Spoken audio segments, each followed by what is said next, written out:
Welcome to the Aequalia Podcast. I'm your host, Aequus Nox. This conversation was recorded on February 16th, 2025, and it's taken me longer than I expected to bring it into the world. Not because it wasn't important, but because it was. The year that followed was one of deep restructuring for me. I was building Aequalia, returning to school, and moving twice. During that time, I also had to contend with imposter syndrome, especially when releasing work shaped through dialogue with researchers whose work I've studied for years. This was a conversation I wanted to take my time with, and I'm glad I waited until I could bring it forward with the care it deserved. My guest is David Rankine, an author and long-standing researcher and practitioner whose work has helped shape engagement with the Western esoteric traditions.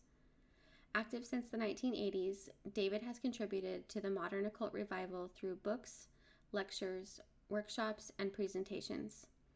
His research spans Kabbalah, grimoire traditions, Greco-Egyptian material, ceremonial magic, and European mythic and folkloric traditions.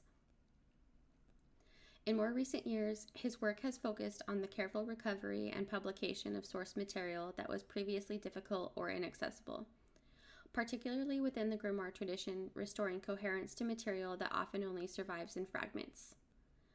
Shortly after this conversation, David added multiple footnotes to Claves Intelligentiarum, which is now available through Hadean Press, explicitly crediting me with questions raised during this interview.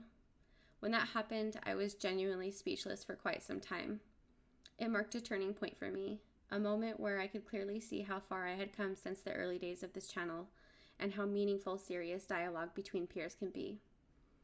More importantly, this conversation didn't conclude when the recording stopped. It continued to shape how I approach research, questions, collaboration, and practice. As things stabilize again, I'm hopeful that 2026 will be a year where I can edit faster, produce more consistently, and stay actively involved in the conversations that matter to me and to this work. So thank you for meeting this episode now, exactly when it's meant to be heard. Hello. Hi, David. Thank you so much for... Hi. Thank you so much for being here today. I'm so excited that you're here and we get to talk about your latest book, Claves Intelligentiarum. Did I say that right? Intelligentiarum. Intelligentiarum. Thank you. That's a new word for me. So yeah, I'm really looking forward to our talk today. And for the listeners who may or may not know you, they probably do by now. What sparked your initial interest in magic, and how did that journey lead you to becoming both like a researcher but a serious practitioner? It's one of those things. I mean, many people have an interest when they're a child. I was interested in mythology and folklore when I was a youngster. And then when I was 10, I discovered the Tao Te Ching, which made a huge impact on me and has always remained my favorite book. Worked through various collected books of Jung in my local library, and sort of looking at, I suppose, more like mysticism and that side of things. But when I was 14, had an incident which caused me to sort of think I needed to have a change in life. And the same day, a friend of mine gave me a catalogue from a shop called Occultique that used to be in England. It was a book and paraphernalia supplier, and I looked through it and I decided I would order some books on magic. And right from the get-go, I mean, I've said this a few times before, but I think something was guiding my hand, because my first half a dozen books I ordered was Key of Solomon, Grimoire of Armadale, Sacred Magic by Mel the Mage, Levi's Transcendental Magic, Crowley's Magic, and Francis King and Stephen Skinner's Techniques of High Magic. I grabbed Techniques of High Magic as the most accessible worked my way through it, trying all the exercises, and decided I was going to devote my life to magic. And from that point on, it was like 2 hours a day, every day, practicing meditation and different techniques and trying things out. Spending all the money I made from hobbies and things on buying books on magic, so that I developed a large magical library by the time I was 18. That was also the point when I was in my first magical lodge, which kind of focused on grimoire conjuration. So that was a huge boon to me. It really helped me with like the discipline structure and being in that environment. So it's completely focused on the practice, no socializing, and that kind of got me, I suppose, on the way of being a serious practitioner. Research is something that I've always loved putting things together. When I was a teenager, one of the things I used to do, and when I was younger as well, I used to do a lot of wargaming. And in my teens, I used to, one of the things I do was fantasy figures, like 25mm fantasy figures. I used to build armies and paint them up and then sell them for a lot of profit and use the money from that to buy books on magic. But so for things like that, just finding rule systems and working through them and adapting them and creating my own 4 different sorts of games, not just fantasy, but I used to do like World War II and modern and other periods, ancient world. And that really got me into the, I suppose, the mindset of wanting to know how things work and looking stuff up. So I think that was probably the origins of me getting into the researcher mindset. It's a good question because nobody's ever asked me that one before. And I think as I sort of progressed along the way, one thing that became really obvious was people who often don't ask questions or challenge what's there. You know, 'cause I started sort of practicing at the end of the 70s, where there was a much less material available. Obviously, it's a long time before the internet would arrive, and often things were just taken for granted or accepted. It was the way it was been. People didn't challenge it, and as time went by, and I came into contact with people in different systems, it was clear that there were a lot of things that people just accepted because that was the way it had been.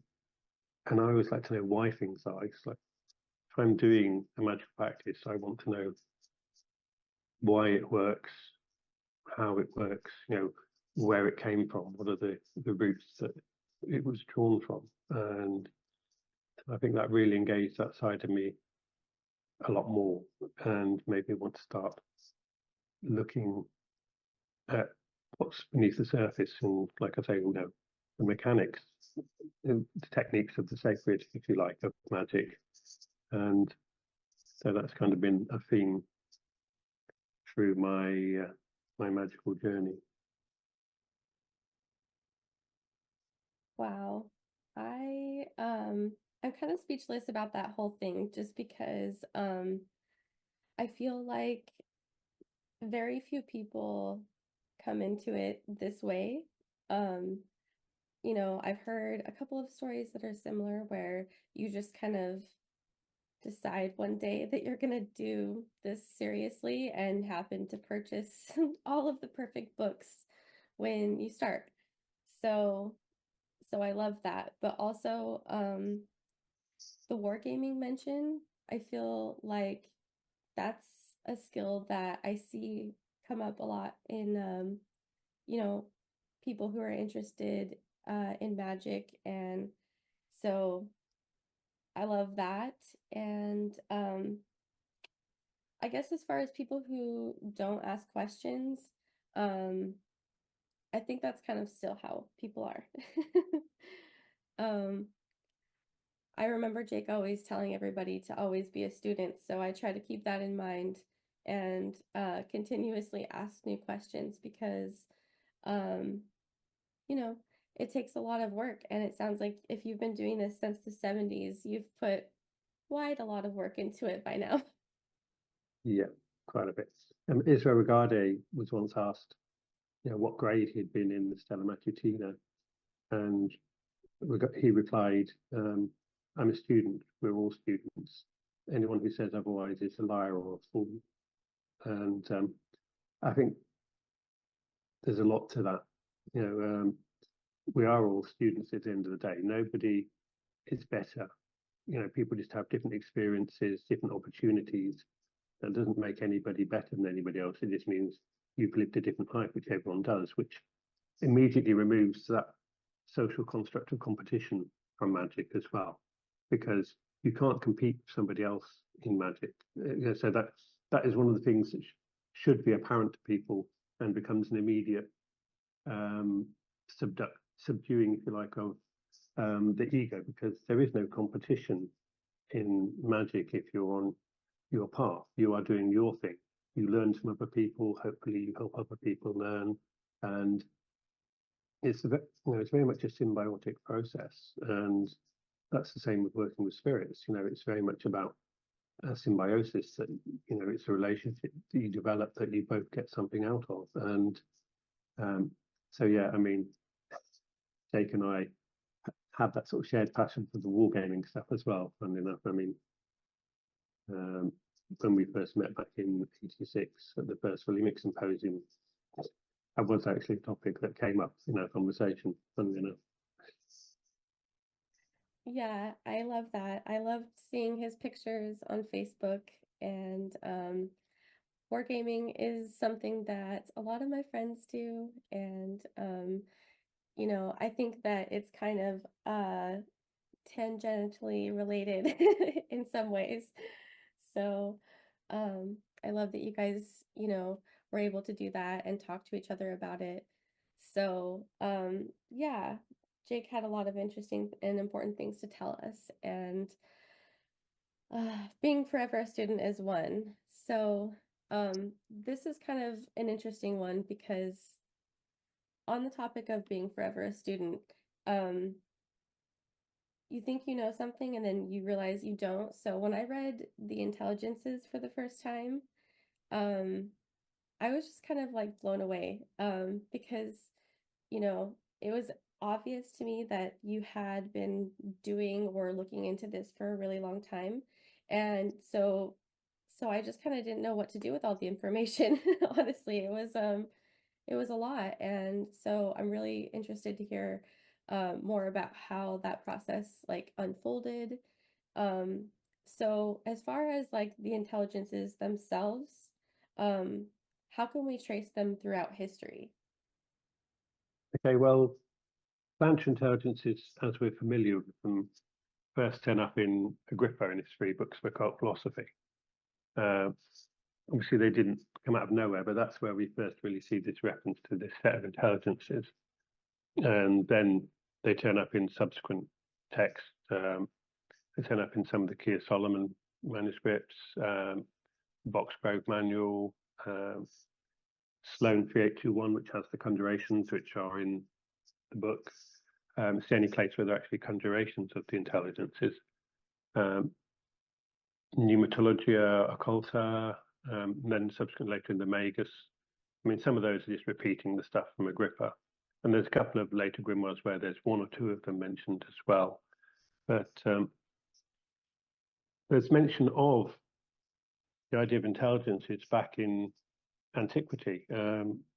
Proclus, the Greek Neoplatonist philosopher, talks about intelligences. So the idea was obviously there, but if they had names there, we don't know what they were. Maybe there's material still available to be found. But really, Agrippa is the one who brings them to the fore.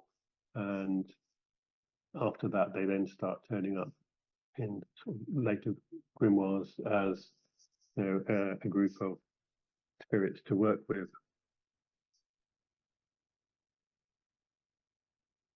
Okay, well, so that's kind of a lot of information to unpack. I think the first thing is, so with Agrippa, it seems like a lot of information kind of turns up in Agrippa, um, especially because it seems like we didn't really have a lot of information compiled together prior to Agrippa.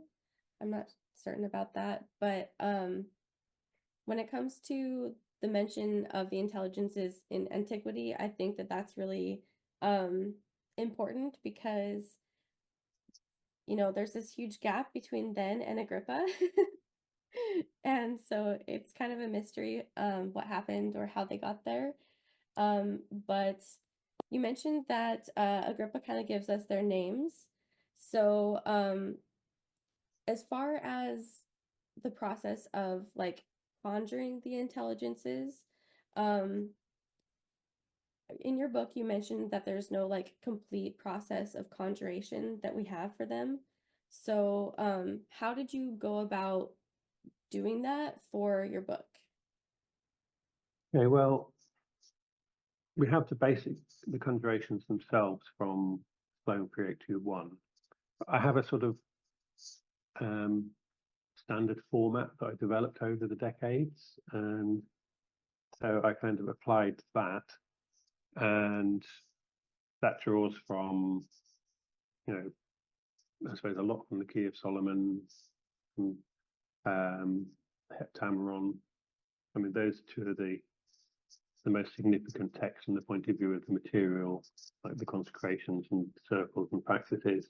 There's also bits from other grimoires. I mean, in the last year or so, I've actually updated some of my practices and revised them because, you know, I think even if you have stuff that works well, you should always be open to improving it and tweaking it. And, you know, with the Summa Sacra Magicae, you know, Stephen Skinner and Daniel Clark have published first 2 books of the 5 of that.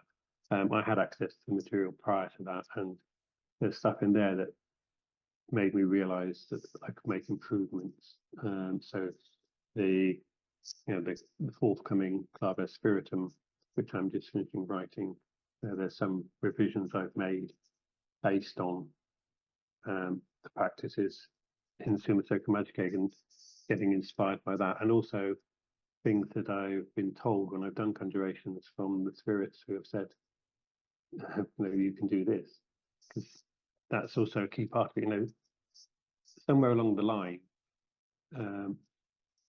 somebody had to conjure a spirit who said, do this and this, and this, and those ideas and practices then become part of the tradition. And if they work, they remain in the tradition. And for me, that is always the key thing. It's like, if it works. So my sort of synthesis is like true to the essence of the tradition. It's drawn, say, largely from those books. There's bits from other texts, like there's bits I've taken from things like the German, the Munich Necromancer Handbook, CLM 849, from other texts, other German texts, and some things like the Nigromancia, where I just really like the I like things that make sense, that have that coherence and flow. If they also have like an elegance and a grace to them, that's an added bonus. I like, you know, the beauty of language is something, you know, I think to be savoured, and I think it adds to the atmosphere of a conjuration when there is a lovely flow in the words. So that kind of influences me a bit. You know, I feel there should be a certain poetry and, like I say, grace to, and when you're doing conjurations and consecrations. So really, it's been working with different grimoires over the years and cherry picking the bits that really work and putting them together into a coherent whole that is true to the principles of the tradition.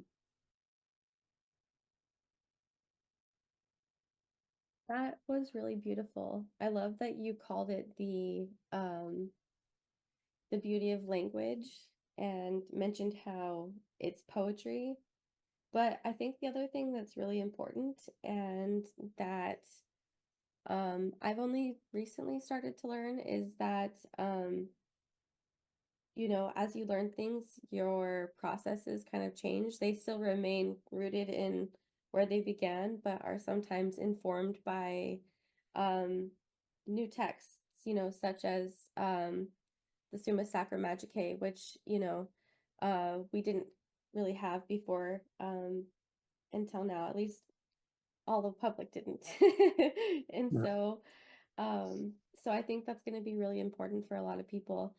yeah. I And mean, that one really stands out as well because almost all the grimoire texts, it's the material that the person felt they wanted to record for whatever reason, so they'd remember it, the spirit lists or catalogues, magic circles, conjurations, etc. But none of them are really a complete system. I mean, so the Heptameron comes closest.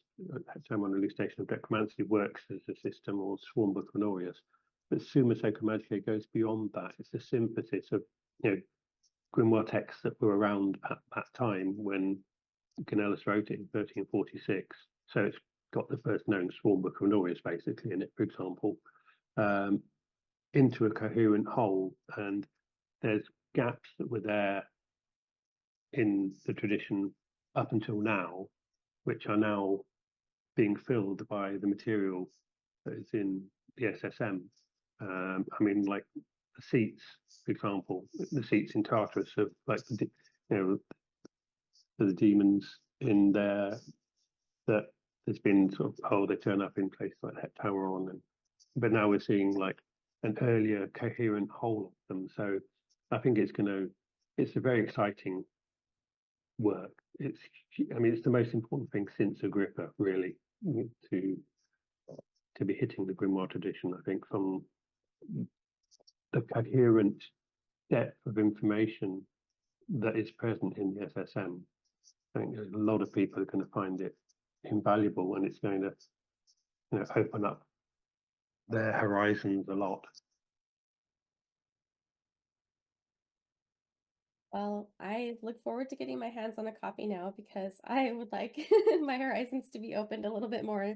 I don't think that I can kind of explain how meaningful all of that was to hear. And especially as far as like creating your process, which you mentioned that you've kind of done over time. Um, I have similar, but I have a question for you specifically because I want to know, this is kind of just like a personal, like, I want to know question. Um, so Jake has a process of conjuration that he puts in his first um, sworn and secret grimoire. And so I'm just curious how similar that is to your process, but also you mentioned that it's best performed with 2 or 3 people, um, but that it's also possible solo. You just don't recommend it. So first question is about your process, and then after that, if somebody were to do a solo practice, what advice would you give them?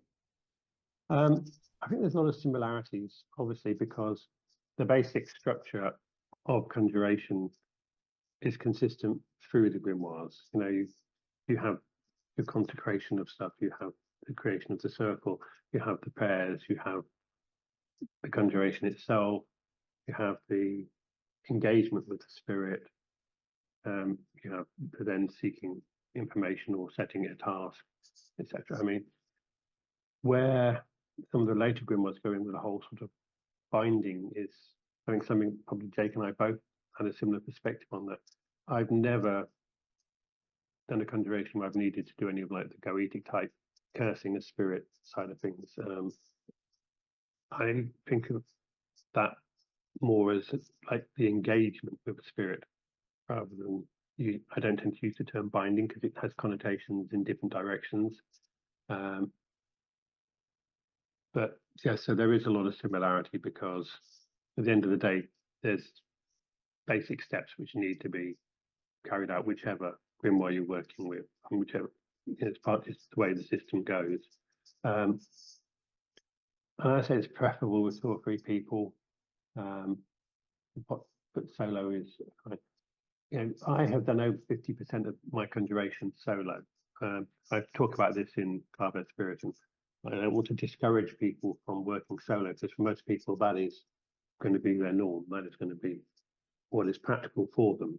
It's finding other people that you gel with and work well with in a group is not always easy, and particularly with grimoire stuff. So yeah, I mean, the main thing for advice is some of the things that seem really obvious, but that's what I'm trying to do with the books as well, is put in all the things that seem obvious when you've done it, but then aren't so obvious necessarily if you haven't done it. I've actually put a chapter in Claves Intelligentiarum on role-specific preparation for the conjurer, the seer, and the scribe. And then basically said, well, if you're doing it solo, of course, you just do all of these. So, yeah, it's what for me, one of the simplest things to do is actually extremely mundane, which is if you're going to be asking a spirit questions, there's some people say you have to memorize everything. I don't actually agree you have to memorize all the conjurations. I generally read, and my memory is not what it was. But I do think one of the things you want to have memorized is your question list if you are conjuring a spirit to get information out of it. And I have a little system here where I will have a consecrated paper. Let's say I'm asking 8 questions. So I'll have 8 sheets of paper with just a number 1, 2, 3, 4, 5, 6, 7, 8, and the question written on the top of it for the reminder afterwards. And then another 8 blanks underneath. And then when you are scrying into your crystal or mirror, having that on your lap and practicing the skill of writing without looking at the paper, so that you don't break your contact with the spirit when you're asking the question and then getting the answer back from it, and that you can just be writing it without looking at it. You learn to write in a way that you leave about a couple of centimeters inch between your lines so you don't write over it. And then you get to the bottom of your page, you just turn it over, you can just flip it without breaking stride, as it were, in the engagement. Carry on writing. If you still need to write more, you just pull a sheet from the bottom, carry on that, stick it to the side before you then take the sheet for the next question when you ask the next question. So that practice of being able to write without looking at the paper might seem silly, but I have found that's a really useful way to exactly record what you're told, because you can't rely on remembering what is told afterwards. There'll be an inevitable contamination by memory of the wording, for example, which could be really important. You need to write down. That's why it's nice if you've got a scribe who can do it. But if you're solo, being able to write it down without breaking the connection that you have with that spirit that you are seeing in your crystal or mirror, I think that is a really useful mundane skill to practice, that you can practice at any time.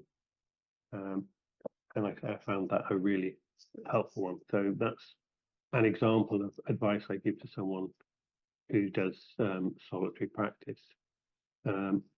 Also, something else, another chapter I put in the new book, because like I said, I wrote this Claves Intelligentiarum when I was really happy with it. I was really, okay, I think I've explained everything and given people a complete manual of how to do the stuff. And then I ran my first online course on the material, and I had loads of great questions from the people, and that's something I love. Like, when people ask questions, it makes you think, oh yeah, well, I need to explain this, or I need to go and look this up to get a better answer. It's invaluable. Anytime you're you are running stuff, you should hopefully go away having learned at least as much as the people that you were running it for. Because you might be in the quotes teacher role, but you are still a student there with them, and they are teaching you back through the things they ask you and the way they make you reevaluate or stretch to give a satisfactory answer. So with regard to the solo, another thing which I say I put a chapter in, so I digress to that, is on developing the magical momentum before you get to the purificatory week or so beforehand. I'd liken this to, I think, the sort of 7-day lead-in period where you're doing your purificatory baths and the penitential psalms and preparation, and then the sort of fasting as you get towards the end. You know, that's kind of like the process of starting the car and getting, for a journey and getting your car moving. However, if you, from the moment you start, have the original decision to make the conjuration, there might be a period of a few weeks or even months, depending on timings, before you do the conjuration. There is no reason why, in all of that time, you cannot be building up magical momentum, which means that by the time you get to that final week, you've already got a good amount of magical momentum, which greatly increases the chance of success in the conjuration. And this can be simple stuff like you've decided you're working with, say you're calling a solar spirit, and so you're going to use frankincense as your incense. So you maybe on a daily basis put a little bit of frankincense oil on. When you bathe, you put a little bit of frankincense oil in the bath. You always wear something that is golden. If you've got a piece of gold jewelry, for example, or have a stone that is solar that you carry on you. So all things that start to coalesce and reinforce the, if you like, the matrix of energy associated with that spirit and the energy that spirit embodies is being built up for weeks beforehand. So you're already building up a lot of momentum, which is going to add, like I say, to the likelihood of success in conjuration.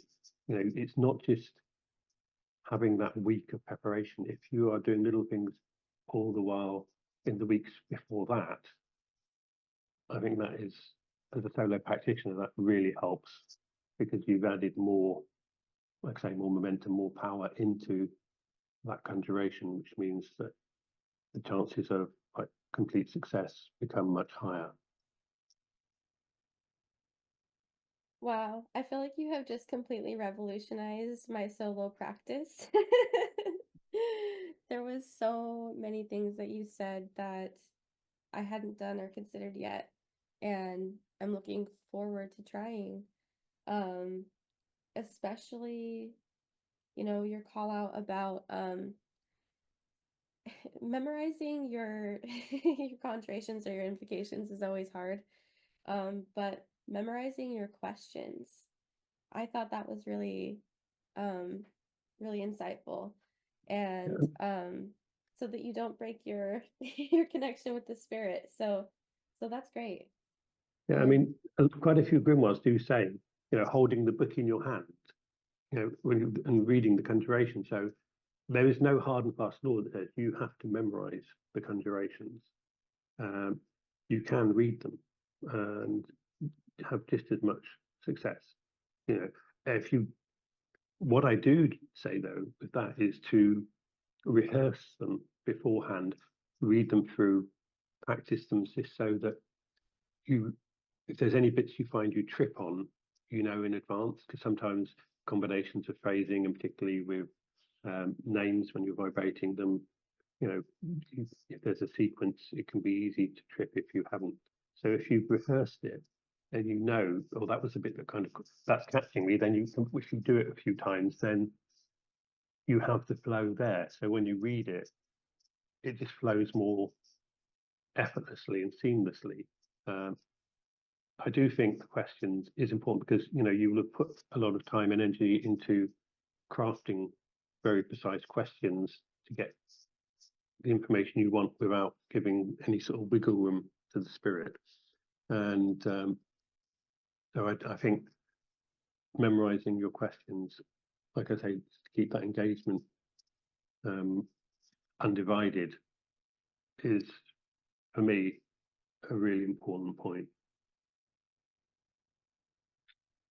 Yeah, I agree. And I think if I've learned anything about practice is that it is a lot like rehearsal, especially if you have failures, which I know you mentioned at certain points in the book.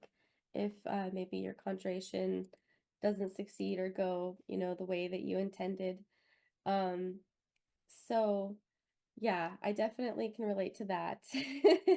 And developing magical momentum, I thought was also really important to underline, because you mentioned a lot of like um, doing sympathetic things to the spirit. So, whatever their colors or their stones are, or anything, that's being called out specifically, doing those things in, you said even like more than just prior, like months even, because I think that there's probably a lot of people who um in their maybe failed attempts, that is part of the preparation. I'm not sure if you would agree, but it feels like it's kind of taking what you learned and then using that momentum to try again and um do it better next time.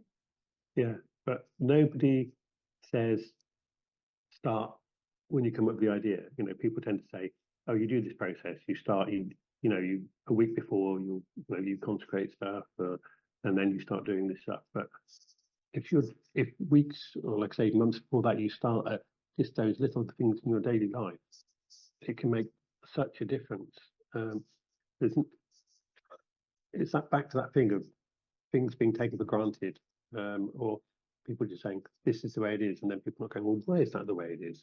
Why do we have to, not do anything else to promote the success prior to those, 7 or 9 days before the conjuration when we start the actual lead-in time? There's no reason why the lead-in can't be, like I say, much further away in time, and I think it does make a positive difference to add in those extra elements. Yeah, I agree, and I'm gonna try to do that more often. um So as far as like pre I guess conjuration work, one of the important things would be consecrations. So how do you go about determining what order to do like your consecrations in? Because from what I understand, everything that is going to be part of the operation should be consecrated at some point before, right? Yeah. Okay, so the materia magica, the easiest thing to do first. You're consecrating your holy water, your oil, your incense, etc.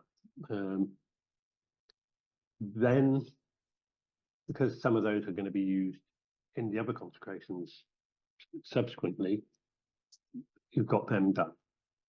I then prioritize things like the robe, the silk cloths that things are going to go in, and things like pen and paper, sword. I mean, the sword and other bits can be done like that week or so before. The other things prior to that, if you choose to. It doesn't really. You can do several items at once. You don't, in one session, you don't have to just have a single session for one item to consecrate. You can do a whole load of different consecrations. One thing I do say is that to further reinforce the connections, it's good if you can do them, at a similar time. So say, for example, the solar one and you're doing it in the sun, the sunrise, first hour of the sun on a Sunday, that you do the consecrations on a prior Sunday. Well, it doesn't have to be a week before, it could be prior to that if you want to. Generally, in the month leading up to it, you should get all your consecrations done. Obviously, the book takes a week, so none of the others take the same duration of time that the book does.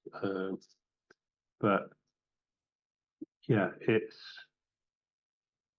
really, I would say, Materia Magica first, and then the other ones. I think the robe is good because then you can wear the robe when you're doing subsequent consecrations rather than being like that naked. And the things like, so, the silks are much underrated, because you'll be wrapping stuff in your silk, so you want your consecrated silks to be, available pretty early in the sequence, because you might then be putting other items that you've consecrated into those consecrated silks. So you want the silk to be done with the kind of beginning of the process before you consecrate other tools, for example. Yeah, I think this is something that is really important to talk about, because for me, and I'm sure for you and a lot of people, you don't kind of learn the process or the order of operations in consecrations until you get there. And then you realize you had some other things to consecrate and it would have been better done a month ago than today. So, Yeah. um, so I think that's really helpful and important to call out, because sometimes people think that today you can go into a ritual, and oftentimes there's a lot of stuff that was needed in preparation. So important to plan. Um, And go ahead. Funnily enough, on the consecration, but I added a note, it's kind of like a side. I put a few extra consecrations in Claves Spiritum for things that weren't covered in Intelligentiarum because they weren't necessary. But because the new book is expanding things a lot, I felt it was appropriate to put them in. And in that section, I put a little note pointing out that in some grimoires it does mention consecrating, having underwear on. So see, I've always tended to work with a robe with nothing underneath it, and on the principle that anything you wear has to be consecrated. So I just make the observation that you can consecrate your underwear in the same way as you would your robe, and wear underwear under your robe, and still be true to the tradition, if you wanted to do so. And particularly if you're working outdoors, you might want to have some thermal undies or something on, if you're going to be working somewhere where it's not that warm, for example. And that is perfectly legitimate as part of the grimoire tradition to have your consecrated underwear on under your robe. Yeah, I think the consecrated underwear are definitely important. But also I love that there's a consecration for pretty much anything that you could need to bring in. But the call out of being able to do it all at once, like on Sunday during the hour of the sun, you know, um, I think that that's kind of the approach I usually take, is if I can do multiple things in one consecration, I will. And then, um, sometimes there's different consecrations for all three of those items. So I'm curious if you like merge them together, or how do you make it like possible to do, say, like the incense and like maybe a tool, or I don't know, the underwear. I would just do them sequence. I would probably do the incense first, well, and also the silk, because the tool's probably going to be stored in it, and then do the tool and the underwear, which is then available for use at a later date. And again, likewise, the underwear is probably going to be wrapped up in another one of the bits of silk that you've consecrated. So silk really needs to be there at the beginning. Yeah, noted. Make sure to get the silk at the beginning. And another thing that I kind of think that I've always had a lot of questions about, so I suspect listeners will as well. Um, Consecration of the book. So I just kind of want to talk about why the consecration of the book is essential, and how all of the other consecrations leading up to it are, important to be done so that you can do that. And, just why the magical book? The magical book is where you're actually recording the conjurations that you're going to practice. It's a book of practice and results. It should have the actual consecration that you're going to do written into it, and it should also have like the seals of the spirits you're going to work with in there. So it's not just something to fill with lots of conjurations and stuff. It's you put in. It's actually like a working book. It's like like I say, it's a book of practice. So that's why so much energy is put into it, and why it's consecrated. You're making it a holy item for yourself. So it is. It doesn't have to be a book in the conventional sense. In that, one thing I have done is you can get these folders that you can pull open and put sheets of paper in.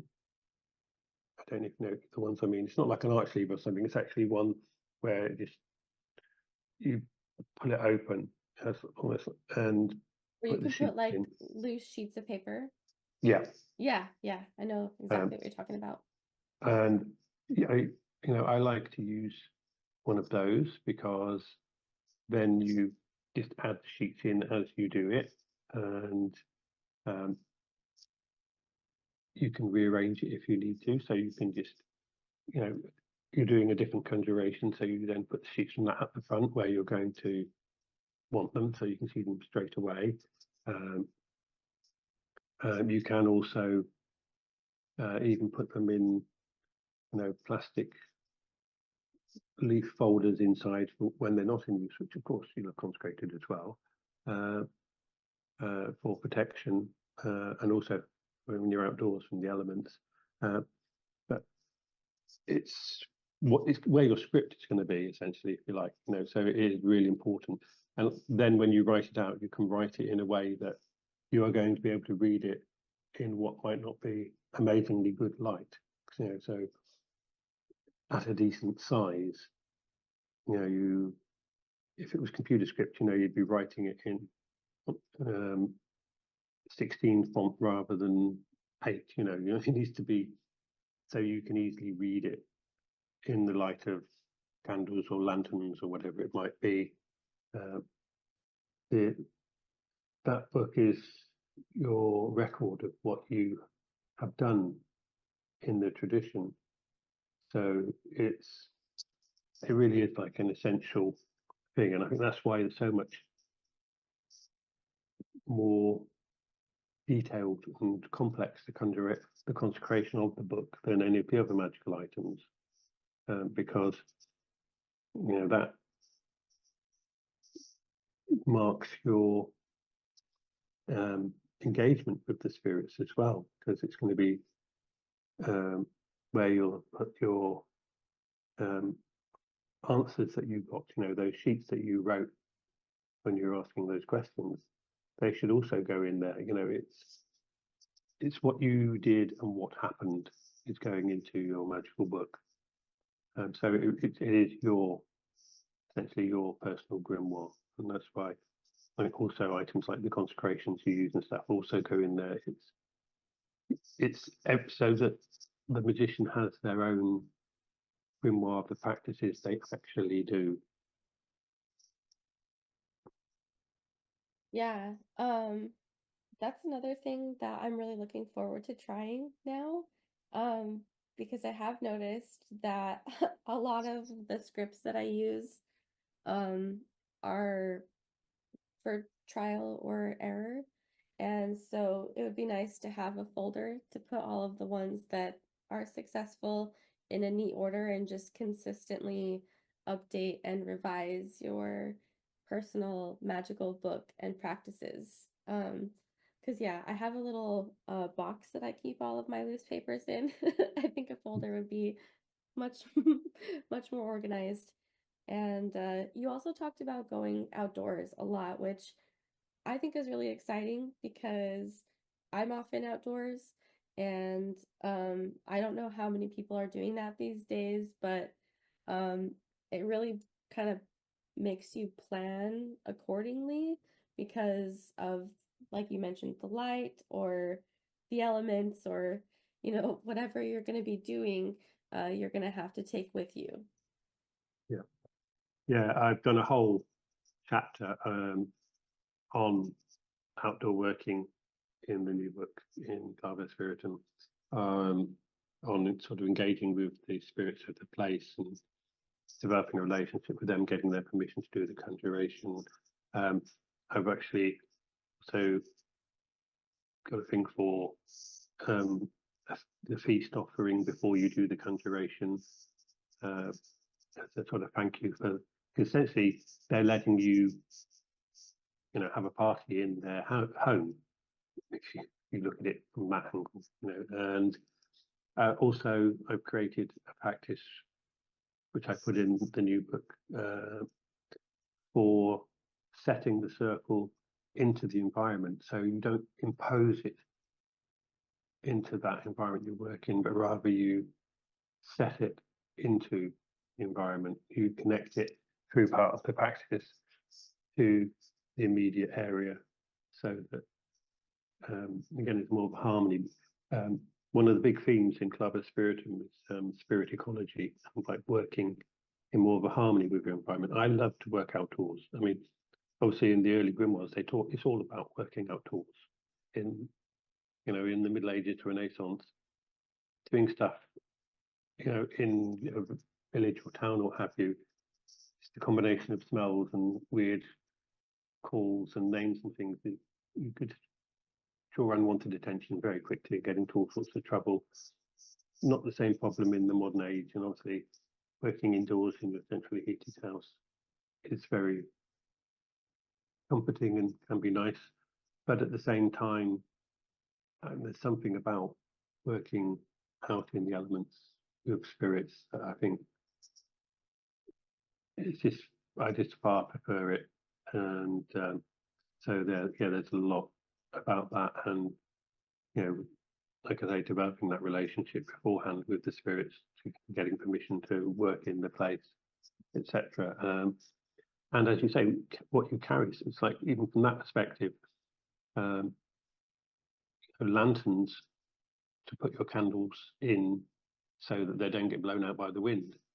And then the observation, if you've got a lantern, then you can use a bit of oil to mark the sigils on the glass panes of the spirit that you're going to call as well. So it's being illuminated by the lights of the candles around your circle. So again, it's the more you can have those layers of connection, again, you add to the magical momentum.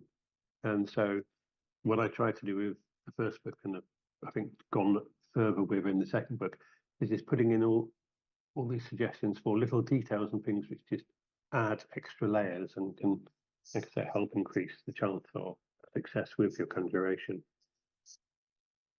Yeah, the extra layers are important. And as far as extra layers, I have a couple of specific questions about some of those layers. The first one is like holy oil, and I bring this one up just because the first time something like it came up was like a bromelain in oil, so I wasn't sure if it was the same that you mean or if it's similar. And then also like incenses, because I'm curious, like, if the incenses that the intelligences use or are recommended are consistent with other grimoires, or if it's kind of unique to the intelligences. Okay, well, the holy oil is the holy anointing oil in Exodus in the Bible, and the bromelin is basically the same oil. So that's the one that's there, along with the incense recipe in Exodus. That's so throughout the grimoires where it says anointing oil, they're talking about that oil that's in Exodus in the Bible. That is your default anointing oil for grimoire practice, unless it states otherwise. And so, yeah, I mean, I sort of give the sort of modern version of that with more useful measurements than the ones that are in the Bible, which have to make huge amounts. But with regard to the incenses, if you're going to use incense, I go with your resins, because the recipes that do subsequently come up for the intelligences, for example, or for the Olympic spirits, or for most of the grimoire recipes, you'll often have animal parts like blood or brains or stuff in, or minerals. Usually there'll be some herbs or plants in there. They are almost inevitably going to smell like a bonfire. Unless you need at least 2/3 resin for it not to smell like a bonfire, generally with an incense. And even then, by the end, it starts to smell not that great. And spirits are super sensitive to smell. So just sticking with a pure resin is a much, I think, better way to go, because that incense, the fragrance is your offering that you are making. And so a pure fragrance like that, I think, works better. Also, the fragrance is carrying your words, it's carrying the conjuration words, etc., on the lower astral and sublunar realm to the spirits. So I think I'm a great believer that pure resin, if you're going to use incense. I personally made the switch some years back to oil burners, and I prefer using oil burners where I will just put some of the pure essential oil into holy water, which you then burn on the thing, because it's the fragrance that attracts the spirit. It's not the smoke, it's the fragrance. And so therefore oil burners, particularly indoors as well, you don't get lots of smoke.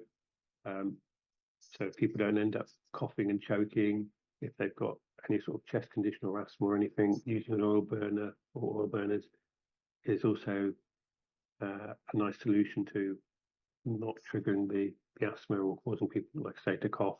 So oil burner with consecrated with holy water with some of the essential oil in is my preferred way of using the fragrance as the offering. So throughout the grimoires, most of the recipes, if you try them, are not very pleasant. And I think that's a kind of like a self-defeating or contradictory thing, because it's also repeatedly stated that spirits like nice fragrances and don't like unpleasant ones. So using an incense, which might seem really impressive to make, but has powdered magnetite and blood of this and what have you, and it's going to smell disgusting. And in some cases also with some of those ingredients, if you're in an enclosed space, it could be harmful to your health. And so I personally recommend shying away from those sort of composite incenses with all these different ingredients in, and either going with pure resin or essential oil in holy water on the oil burner. I love that. I think it's important for people to hear, just because I think maybe not knowing if that's a possible option, such as using the oil, it's really validating to hear. I have never tried it, but I'm going to. I love that. And also just the call out of pure resins too. Because again, with the oil burn as well, if you have bought a bottle of the essential oil and you have consecrated it, then that can be what you are putting in your bath, or I won't say neat onto your skin, because there's virtually no essential oil apart from the lavender or tea tree that you should apply neat. So let's say put into an almond oil base and just put a few drops on every day. there is a fragrance connection that you are developing with the fragrance you are then going to burn.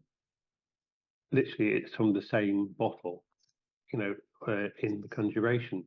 So that fragrance that you're offering then also becomes a fragrance that you have around you, and it's like a communion of fragrance between you and the spirit there, because you are united by it being on you, it carrying the fragrance of the spirit, and it being the offering to the spirit. Yeah, and I think it's really all perfectly sympathetic too. So it kind of adds to the magical momentum that you talk about. So I think that's really important for people to hear. And another kind of interesting adjacent thing is because we're, you know, in the time we are, we kind of do things a little bit different, I think, than, would have been done in the texts that we use. So, as far as like a modern practitioner, being willing to adapt things accordingly, what does it look like to not only fast as a modern practitioner, but how you mentioned changing to use like the oils or whatever. So, what is some things you could think would be important for the modern practitioner to consider that maybe the grimoires wouldn't tell you? Okay, I talked about this in the Grimoire Encyclopedia and in Claves Intelligentiarum. The big thing that I sort of introduced, I suppose, there is really what I call the electronic fast, because obviously that wasn't an issue back in the time of the grimoires, but in that final week of build-up, you are concentrating your focus entirely towards the conjuration. So in that time, my recommendation is the absolute bare minimum engagement with electronic stuff. So avoid social media, only respond to essential emails, no TikTok, YouTube, etc., no gaming, no streaming, Netflix, whatever it may be. Absolute minimum contact, whatever might be only necessary really for your work during that time. Nothing that is going to distract you or take your focus away from that conjuration you're going to do, because that dispersal can kind of start to put the brakes on your magical momentum. So it's really, that is something that is a product of our modern age that was not there then. I mean, the stuff that's in the grimoires, yeah, I mean, the whole thing of like, no sex, no alcohol, no meat, etc. We all know. I mean, the no cursing one, I also kind of stress a lot, avoiding swearing things, because you want your mouth, which is going to be uttering like holy names, to be as pure as possible. So you should try and avoid any swearing or gossip or just unnecessary chit chat really during that time. We keep it to a minimum, keep your focus. There's one of the German grimoires mentions, again, I mentioned this in those other books, even the idea of like having a little bit of frankincense, which is perfectly edible and not bad for you, that you can just sort of like chew on to help purify your mouth, in the lead up period as well. But that's something that can be done. Frankincense has a lot of qualities that make it perfectly fine to ingest and quite beneficial for you. So, really, the electronic fast, I think, because we're so surrounded by this stuff in the modern age, that cutting it out has a huge impact and enables you to really keep your focus on the goal, which is a successful conjuration. Yes, and I think for a lot of us, it's probably the hardest part to do is Yeah, is to cut out all of our electronics and our social media and YouTube and all yeah. of those things. I mean, for us older magicians who were around long before it, I think it's not as hard. But I think certainly for people, in sort of like in their 20s, 30s, etc., it is a lot more difficult. But then the challenge of doing that is very rewarding from the point of view of how all that energy that was going into that is then going into the focus of that conjuration. Yeah, and it does make a big impact. It really does. I am definitely in the 30-year-old category of people who probably struggle with it more than maybe others. But it does make a big impact. And so I really wanted to call that out because I think, yeah, there's probably no grimoire you would read that would tell you that. So, as far as other things that you would be doing in your pre-ritual or ritual process, one of the things I really wanted to talk to you about was the confession, because the only other person who has really brought it to my attention was Jake. So I just wanted to hear what you have to say about the confession and why doing that step is important, especially for people who don't really know much about it. Yeah, I mean, this is not the same confession as, going to a priest and sitting in a box confession. This is much more about being completely honest with yourself and acknowledging what is, having the humility, which also contributes to successful conjuration. So it's really acknowledging what you have done in that build-up period that you was inappropriate, let's say, or that could have been done better, and putting yourself into a position where you are ready mentally. And it's like a letting go. I think that's a good way to look at the confession. It's like a letting go of things, and it's part of the mental preparation before you do the actual conjuration, that you let go of anything that was on your mind, because there's always those nagging thoughts about something that's going on or something that needs to be dealt with, and anything that can distract you needs to be got rid of. And the confession is kind of like the final, you've done all this purification, so the confession is in a sense like the final emotional, mental, spiritual purification phase before going into the conjuration. It's just going in with a clear, level head that's not going to be troubled by thoughts about something that had happened in the prior week or 3 weeks ago or something, that you've accepted and moved on and let go of stuff. So from that perspective, I think it's important to realize confession isn't a, oh my God, I'm such a bad person, but it's about recognizing that you are a person who is not, like some ultimate magician. You are a person who is hopefully trying to do good in the world, and there is a beneficial reason to why you are doing this conjuration, and so you are getting yourself into the best state possible to go into that, because that's something to bear in mind as well, is that spirits aren't always they're not obliged to say, yeah, I'm going to do exactly what you asked me to do. That's where that whole curse side of things come in. But if you're asking them things that they don't want to do, then you need to look at the motivations behind why you're asking them to do that thing. This is something that is talked about in some of the grimoires, particularly if you look at things like the Arbitel. The spirits are quite aware of the motivations of the conjurer. And so that confession is, like I say, the final release and push to yourself that you are in the best, purest state you can be to do the conjuration. Because at the end of the day, all the consecration, all the purificatory preparation, all that is all about creating a concentrated beacon of sanctity that spirit comes to. And so leaving out the confession, I think, is a mistake.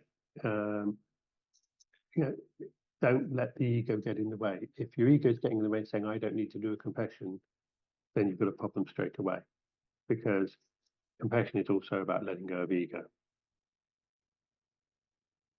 Yeah, I think that a lot of people probably don't know a lot of that information, so it was really well said. And looking at it as like the final act of purification, um, is probably my favorite new way of talking about it, I think, because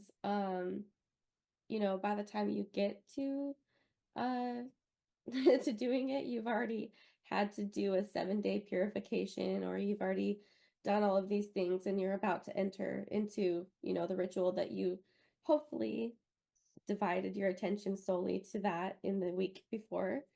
Um, so yeah, I think that that's really important. And then just like examining your motivation for doing it in the first place. Yeah, absolutely. So as far as, after you've done your confession, you're ideally doing this during a planetary hour that is corresponding to the spirit, or in this case specifically the intelligence. So as far as like planetary hours and timing, this is kind of a two-part question I want to ask you. So the first is like, you've had to do all of these, preliminary things before the planetary hour, I'm assuming. So do you generally start your invocations at the planetary hours? And then the second component of the planetary hours is like, why do we use them? Okay, the first part, yes, people often ask this, say, well, if I have to repeat it, it might not be in the planetary hour. And as long as you start the first conjuration during the planetary hour, that is what matters. If you do subsequent ones afterwards because it didn't come the first time, it's fine if they're not in the planetary hour, as long as you started.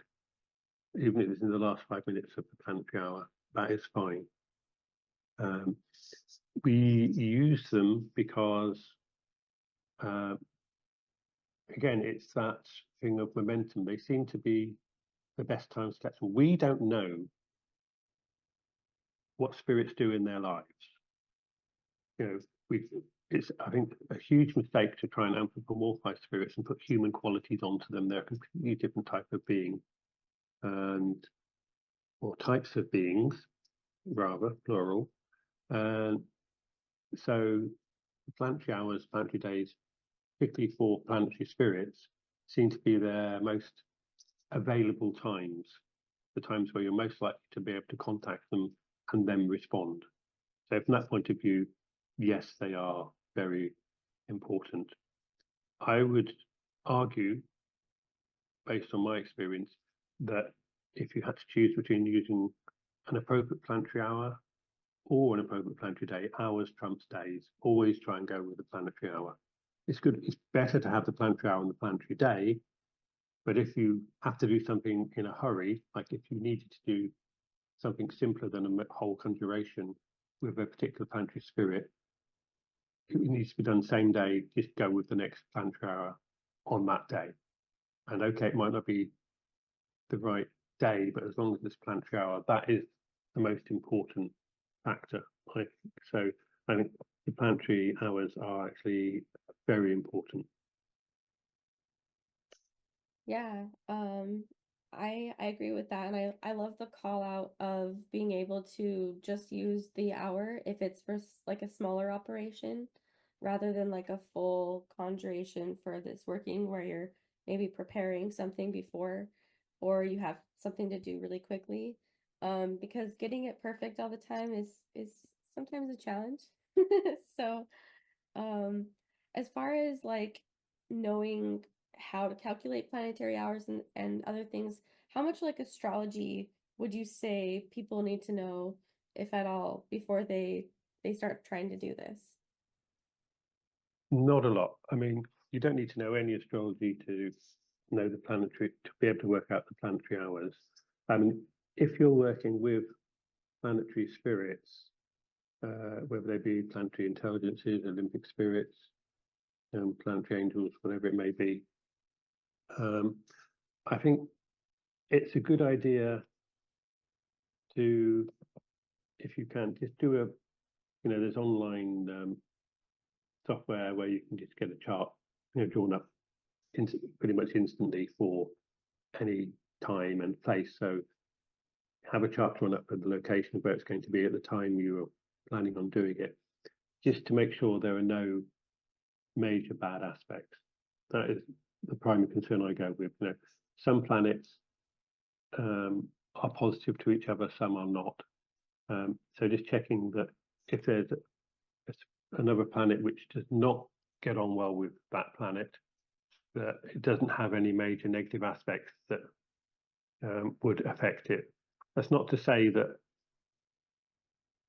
it will be a huge impact if it does, but if that has to be the time, it's not going to necessarily make the conjuration not happen. It's just preferable, again, from the point of view of the momentum, if it can be avoided. Now, for example, traditionally, Sun and Venus have a positive relationship. So if you're doing a solar thing and it's got aspect of Venus, that's fine. That's obviously a good thing. It has a negative relationship with Mars, so you wouldn't really preferably want there to be a challenging aspect like an opposition or a square between Sun and Mars, or really a conjunction, because then they're very close to each other. So the main thing really is to just check those relationships between the planets and try and ensure that hopefully there aren't any major aspects, major challenging aspects between that planetary energy and any of the planets that it does not get on well with. You don't really need to know a lot of astrology at all. Yeah, I think that I asked that question because of two things. So I think I noticed a natural evolution in my own practice, and it started with just working with some of your books actually, and knowing how to figure out the planetary hours, which I've seen charts of before. I always found it easier to use. We have websites and apps that do them now, so so that's helpful. Another one of those modern practitioner things.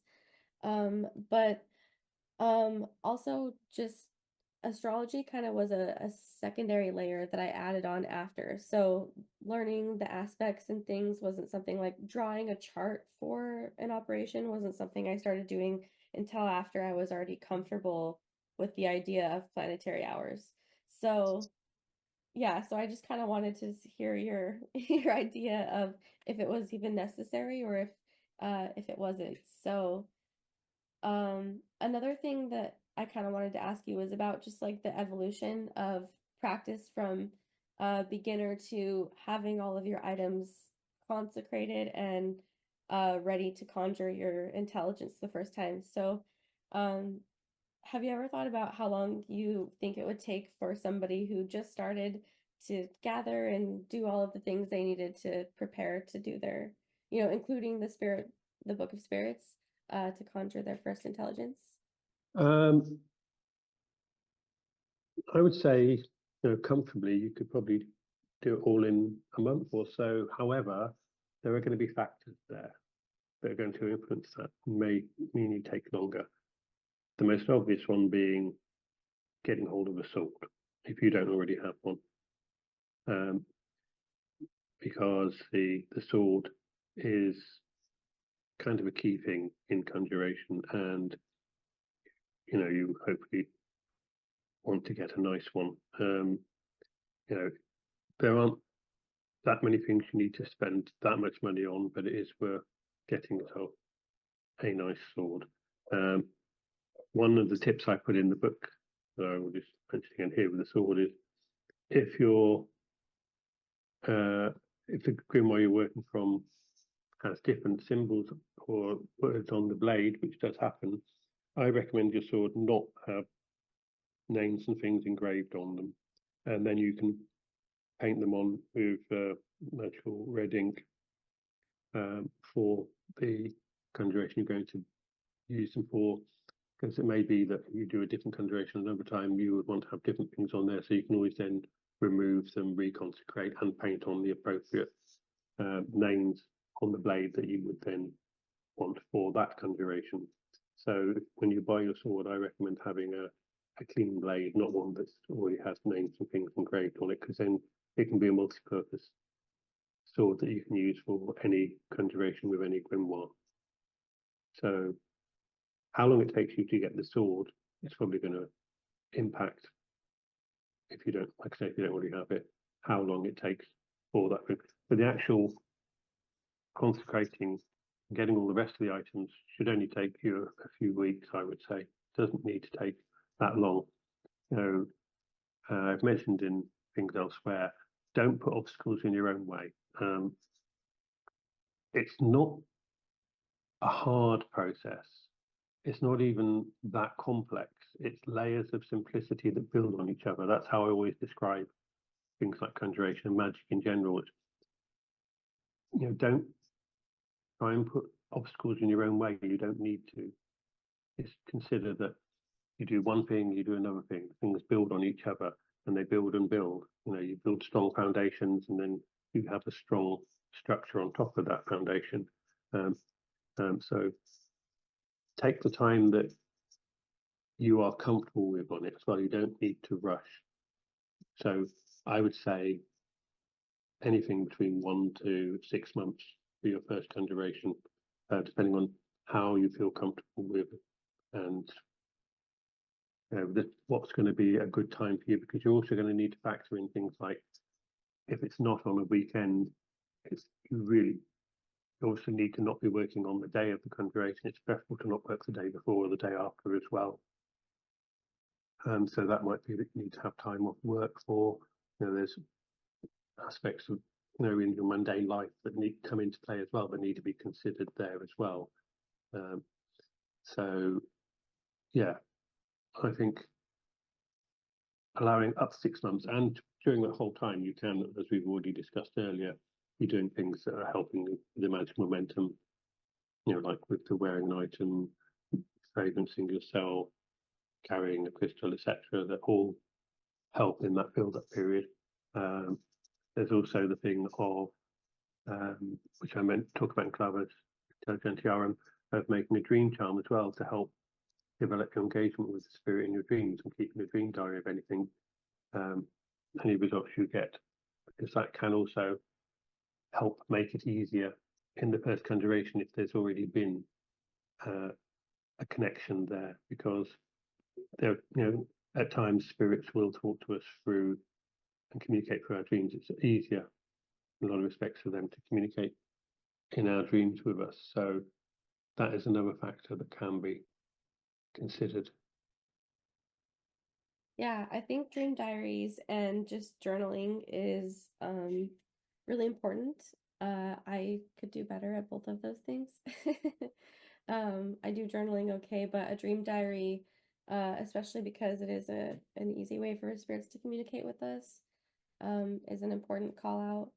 But you said so many good things there, and I think the call out of like the sword and just kind of not only its function, but being able to not engrave it and use ink, and not put obstacles in your own way, because one thing I've noticed is there's a lot of different types of magical weapons and swords you'll find in various different grimoires. And so I think picking one is like a huge challenge, or at least it was for me when I was confused why there were so many. So I think having it maybe be a blank canvas you can put red ink on each time would kind of open up some opportunities to just have a sword you can use for all of your work. So yeah, exactly. Yeah, that's really important. So 1 to 6 months. And I think one thing that people are going to experience, especially if it's like your first month, is like failing an operation, or feeling like you failed the operation. So you did everything, you felt like you did everything right. You did the 7 days, you have all of your items, you're on the planetary day and hour, and you just feel like nobody showed up, or it didn't go the way you wanted. So, what would you tell people who feel like they failed, how to try again or what to do better in their next time, if anything? First thing I'd say is keep putting that dream charm that you've made and consecrated under your pillow, because it might be that the spirit simply was busy doing something and unable to attend, and it may then communicate in your dreams with you subsequent to the thing. I think the few days after the conjuration are a particularly important time to pay attention to your dreams and have that dream charm still under your pillow. I think it is simply that sometimes that we don't know what they're doing. It may have been busy. It may have been done nothing wrong. If anyone tells you that every conjuration they do is successful, don't believe them. I've done conjurations where I thought I'd done everything right. I go through and check, and it all seemed to tally. But for whatever reason, spirit didn't turn up. I mean, there's been a couple of times where I took shortcuts and I got told off, and then so it's like I didn't follow the full protocol, and the spirit sent one of their minions, and I got told off for it for being lazy.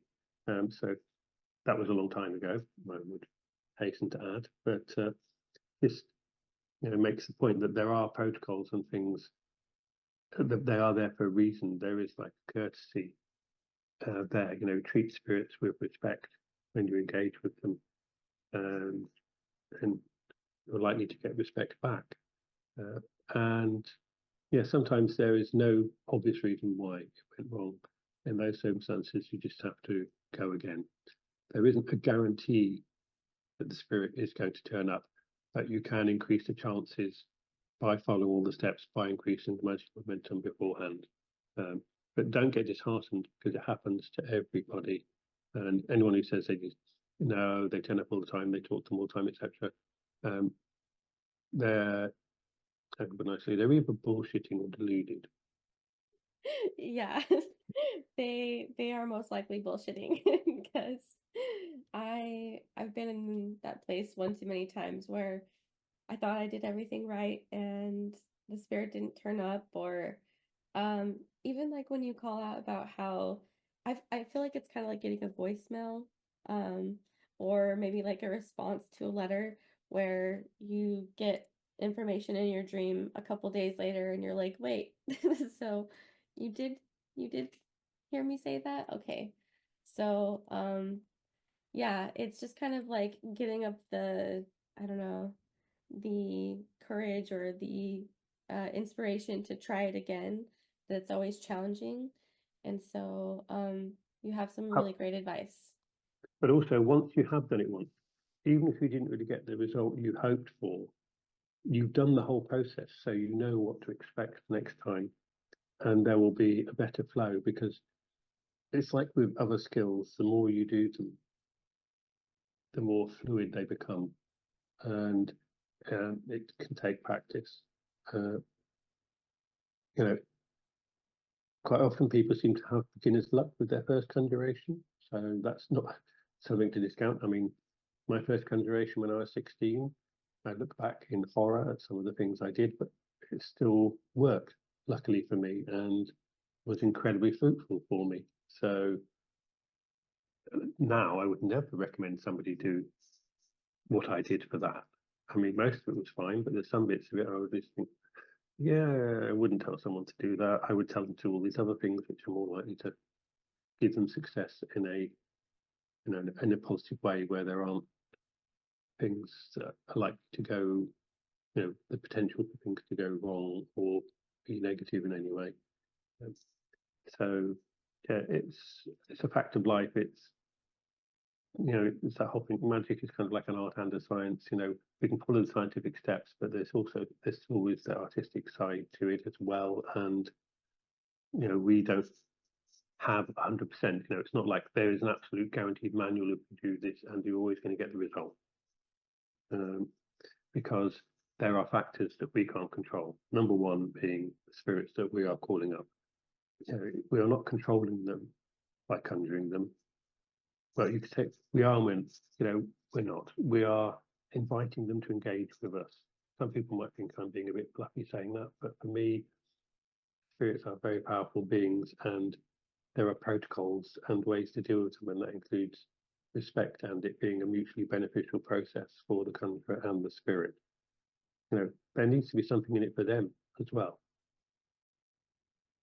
Yeah, it's not a one-way street, like similar to human relationships, and you want to be respectful, especially if you don't really have a relationship established yet. So, treat it like you would any other person you're meeting for the first time. You mentioned like protocols and things like that. So, but also it's just practice, I think. Um, and yeah, failure is part of practice. So, Yeah. And um, also that first time you do get a successful engagement, always have at the end of your questions, what can I do to make it easier next time? They may be, and that spirit may say, do it at such and such a time, use such and such a fragrance, use these gestures. You don't need to do this. You maybe whole bits you can cut out. It might be much easier to get subsequent encounters with the spirit. Usually, A, you're much more likely that they're going to turn up, and B, they might give you a name to call them by that's different to the one you called them by. That's like their private number, as it were. Always ask if there's things that they want you to do next time to make it easier for both of you. Ooh, so this really harmonizes a lot of questions that I have had to you into one thing, because as far as asking the spirit, what you can do next time to make it easier to contact them, because you probably by that time went through a lot of work to get a hold of them, and you don't want to do that maybe every time. Um, so you mentioned getting, like, if they say time, fragrance, gesture, things they did, that you did right, things you maybe could cut out. But this leads me to another really important thing that I think I want to ask you is, would you be maybe making a talisman or getting a sigil or even like a name specifically to you? You mentioned like their private number. So, when you're asking them, would a talisman or a sigil or any of those things or a name be part of it? It could well be. I mean, I think the spirit names being like 3 layers. There's the public name, and that's the one that we see in the grimoires and they get called by. There's a private name, which they may give to you, which you can then contact them with. And then there's a secret name, which you're not going to know, and that's the name that they're controlled by the divine. And so the private name, if they give you a private name, yes, if you immediately, you might then have to actually break from looking in the crystal or the mirror, sigilize it up, show them the sigil and say, have I got it right? And hopefully you have, but if you haven't, then try again. Which brings onto the whole thing of creating the sigils, which is for planetary spirits of any sort, obviously is done on the planetary cameras, the magic squares, by the technique known as Aequus, whereby every Hebrew letter, and the names are normally done in Hebrew, has a numerical value, and they are in the range 1 to 9, 10 to 90, 100 to 400, or 5 to 900 as well for final. Some of the letters have a final form.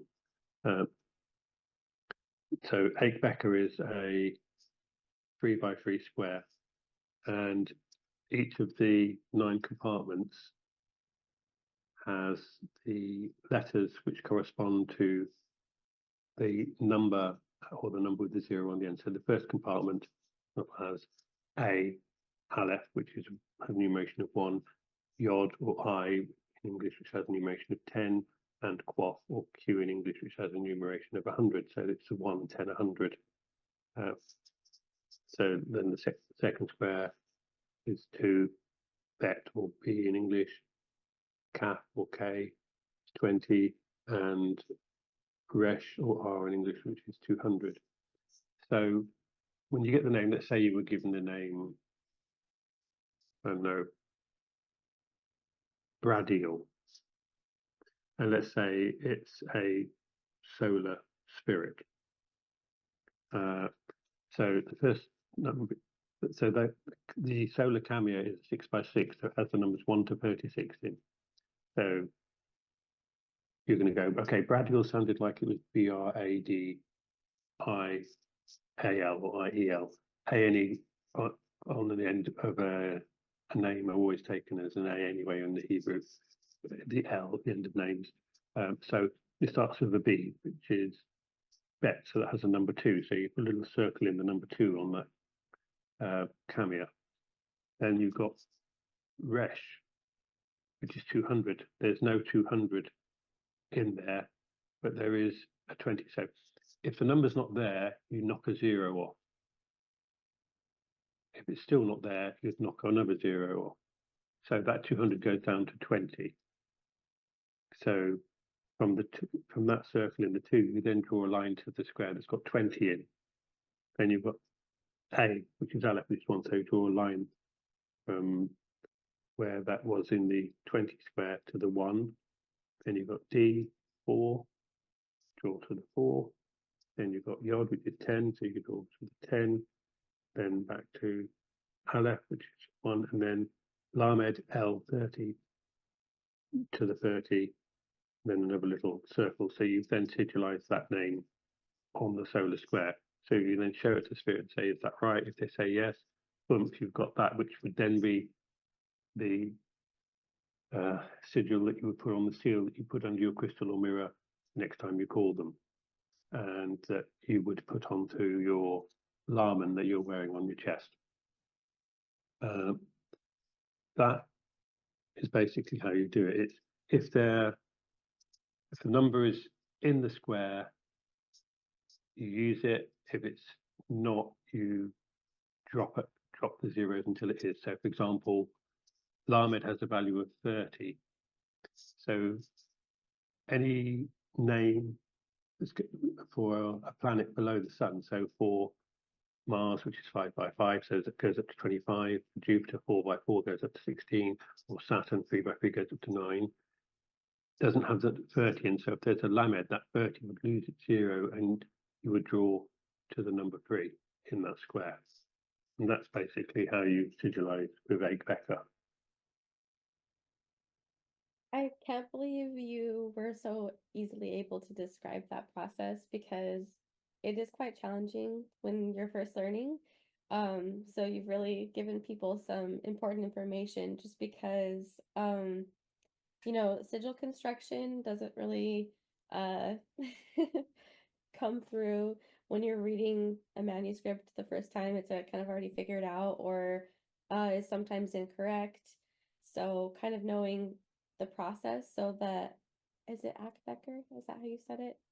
Aequalia, so it's Aequacker. AIQ because of the Aleph Yod Quoth, and then Becker, BKR for the Becker.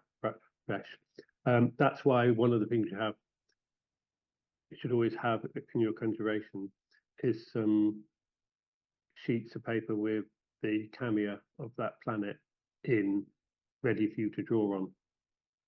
So you don't have to draw them up in the middle of your ritual. That's, I mentioned in the book, you have a few pre-prepared so that you draw it up, and then if the spirit says you haven't quite got it right, you've got some more blanks to redraw on. Because sometimes when you hear the name, for example, the letter, if you hear an O, then sometimes O in English would be transposed from the Hebrew Vav, which has the numeration of 6, but it can also be transposed from Ayin, which has the numeration of 70.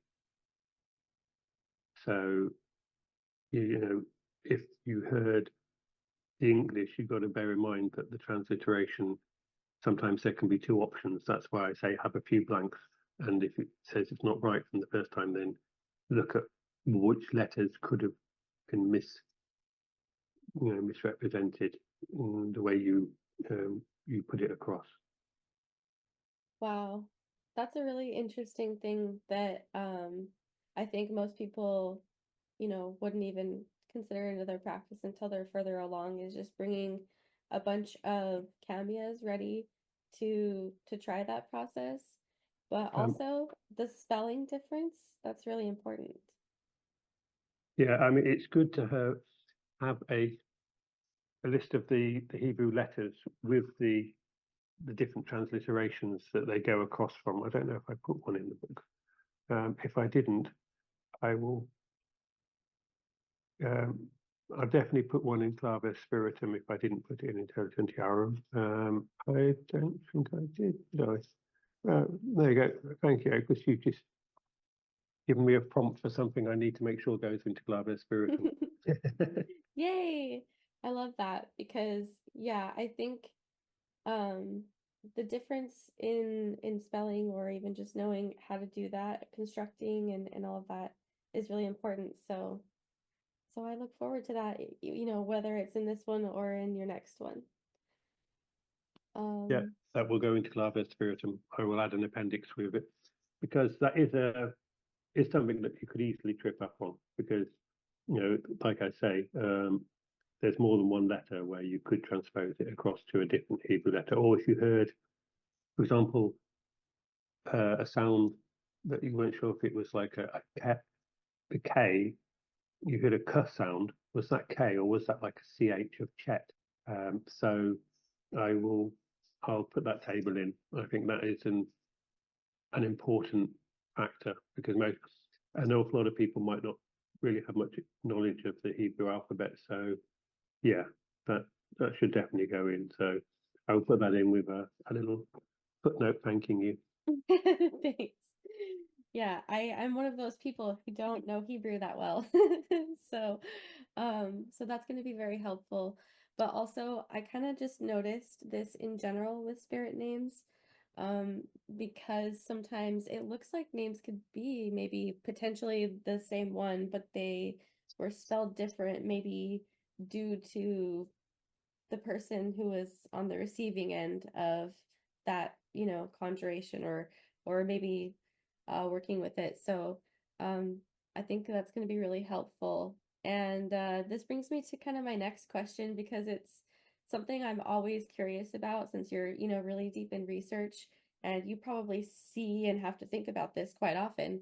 When you're translating the text and you're like deciding what was the best spelling or, even just finding errors, like how do you go about finding them and what are some common errors that are being made in the vowels and the spelling of the names? The most common one is the person wasn't very knowledgeable of Hebrew and they transliterate stuff into English in the way they think it sounds, but isn't accurate. So exactly the issue we've just discussed is probably the one that you most commonly see, where, for example, a letter that maybe should be a Q has been translated as a K. There's loads of them scattered through grimoires on various of the seals and things. Um, you will find there is a lot where it's clear the person who was copying it wasn't really familiar with Hebrew, so they were just putting it as it sounded. Um, I think that is probably the most common thing. And that's without even going into all the vowel points and things that is written in Hebrew, above and below letters that will give you a different thing, or the following vowel and the way that you will pronounce. Um, just so even just standard Hebrew, that I think is probably the single biggest error thing we see in copying of text is people don't know Hebrew. Um, so you will often, another one is the letter A looks a lot like the letter Chet or Het, um, except that there's like a little space where it's a complete line on the hay, where on the Chet has like it's it's a complete line rather than the space between it and the line underneath. So it gets transliterated incorrectly, or the letter bet and the letter K look similar. So sometimes B and K have been incorrectly transliterated into English. There's a whole load of them that you see when you're working through, and you go, the person did not know Hebrew and they've put it like this. And sometimes you can tell by looking at other grimoires that the same spirit has turned up, it's with the same description or qualities, and it's the name has that letter dip variation. You go, they probably just didn't realise and miscopied it. You can't always, but a lot of the time you can. Another issue with text is that people often use contractions of things like in Latin or the way they wrote. So you have to know what those contractions actually mean, that those few letters mean a whole word, or bars above things mean adding in an extra letter like another M or an N or an us on the end of a word and things like that. So there's being familiar with the grammatical rules of the time. And then probably the biggest one of all is just people having awful handwriting, where it's really hard to read what the hell they've written, and that they've copied something and scrawled it, and you're trying to, you don't know what the original, you don't have access, say, to the original, and you've got to make your best guess as to what you think they are saying, because their handwriting is so awful, you can't tell, is that an A or an E, or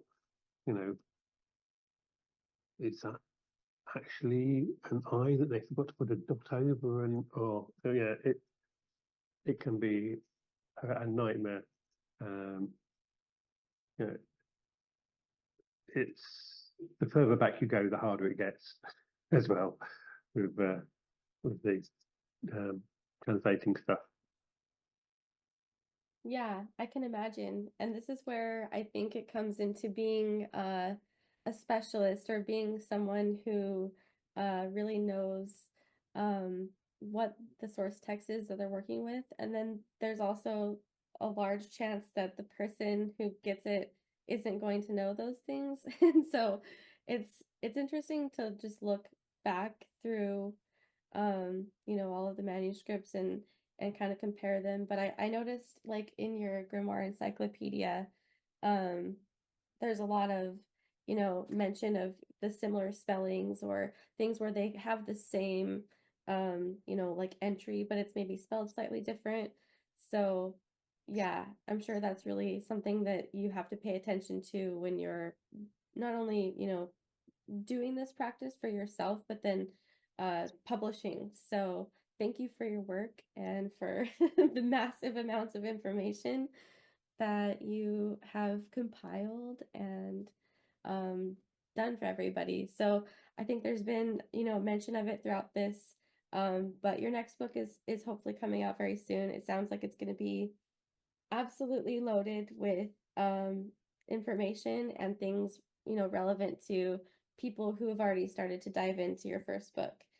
So, what else do you think you want to tell people or have them look forward to, as well as any like final thoughts that you can kind of, leave us with? Well, as I say, I think Claves Spiritum hopefully should be out summer or autumn. It really is nearly finished now. It's probably about twice the size of Claves Intelligentiarum. It's nearly twice as many words. So there's that. As soon as I've finished working on this, I will be getting to work on, or I've already started, but I should be focusing my main attention on volume 3 of the Grimoire Encyclopedia, which is probably going to be the next year or so of my work life outside of the editing and stuff. Really, the main things I would say is it's not complex, like I said, it's layers of simplicity, and don't be afraid to try it, and you will make mistakes. Everybody makes mistakes. but we learn from our mistakes. Don't let making a mistake put you off. The more you do it, the more you get from it. And once you have a successful spirit conjuration, it changes your world. You know, that absolute certainty of the existence of these other beings which are external and separate from us humans, they're not a part of us, whatever some people might claim, is a life transforming event. And once you've done a successful conjuration, you will feel motivated to want to do more. So look at why you're doing the conjuration, because another point I make in the book is, in Claves Spiritum, 9 times out of 10, you can get just as good results with making a pentacle or something as you can from doing conjuration. Do conjuration when you need conjuration. It's not something you just need to do all the time.